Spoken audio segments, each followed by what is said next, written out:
Going to therapy for the first time can feel like going to the dentist. You know it's good for you, but it can be a little intimidating. You might not want to be there. But instead of getting your teeth cleaned, you're getting your brain cleaned. And that's a pretty cool thing if you ask me. The first session is all about getting to know each other and figuring out your goals for therapy. I like to call it speed dating. In a way, obviously we're not dating, but we're seeing if we're compatible.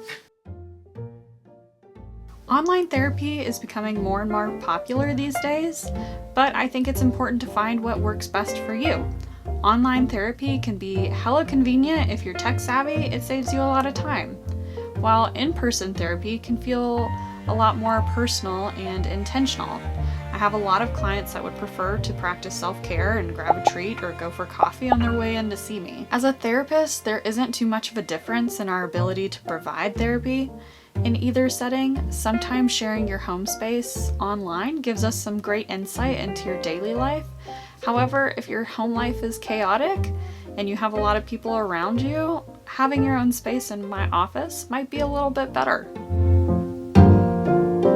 In the first session, it'll usually kind of be like a doctor's appointment. We'll ask you a lot of questions about why you decided to come and what your lifestyle is like and your relationships are like. Some clinicians may get you to take a few assessments that are written, like about how much do you sleep or how many of these symptoms do you have? Does this happen to you daily, weekly, monthly, etc.? I don't know. While most of the time we won't be solving your life's problems in this first session, most people do find some relief in sharing their experience for the first time and starting this process towards healing. We can cover a wide range of topics like anxiety, trauma, relationships. Sometimes, if we're using insurance, we might give you a diagnosis that fits your concerns, like generalized anxiety disorder or major depressive disorder or persistent depressive disorder. Or if you want to get really down in there, let's see, schizotypal personality disorder. We probably won't diagnose you with that because you're probably not showing up in our office.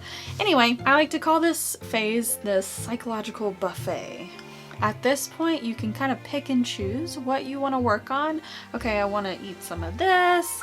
Let's work on this. We kind of get to fill out our plate of therapy, if you will. So later sessions, what do they look like? This is a little hard for me to describe, this middle part of therapy, because it can look so different. Just like the inside of an Oreo, we can change out the flavor, we can change out how much, how little. I don't know how you like your Oreos. If you don't like Oreos, get off my channel. That's for real. What? But this is where the magic happens.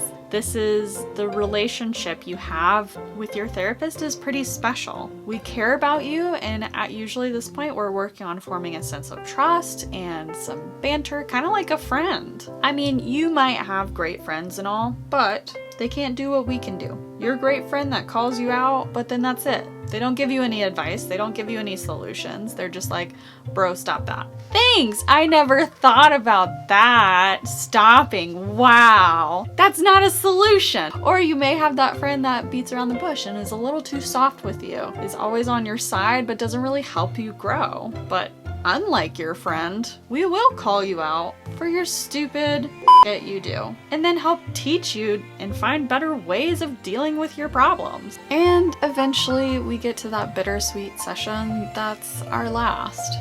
And our last may be one session, it might be 3, I don't know. Technically, it depends on you. We like to say that you graduate because for us, technically we call it termination, but that doesn't sound too good. We're gonna terminate you. You are terminated. Yes. No.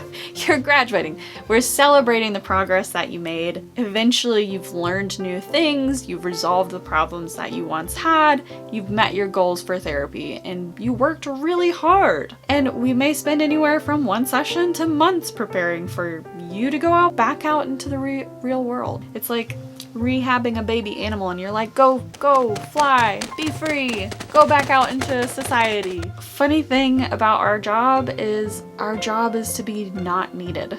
Sometimes people are ready to leave and others might be a little bit more anxious about no longer having this structure of therapy in their lives. In the end though, we wave goodbye to you with a tear in our eye and can never speak of you again. Legit, we can't speak of you again.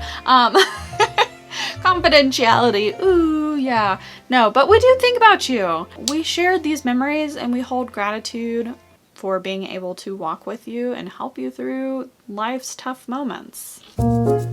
It's not easy to take the first step, but it's also a journey worth taking.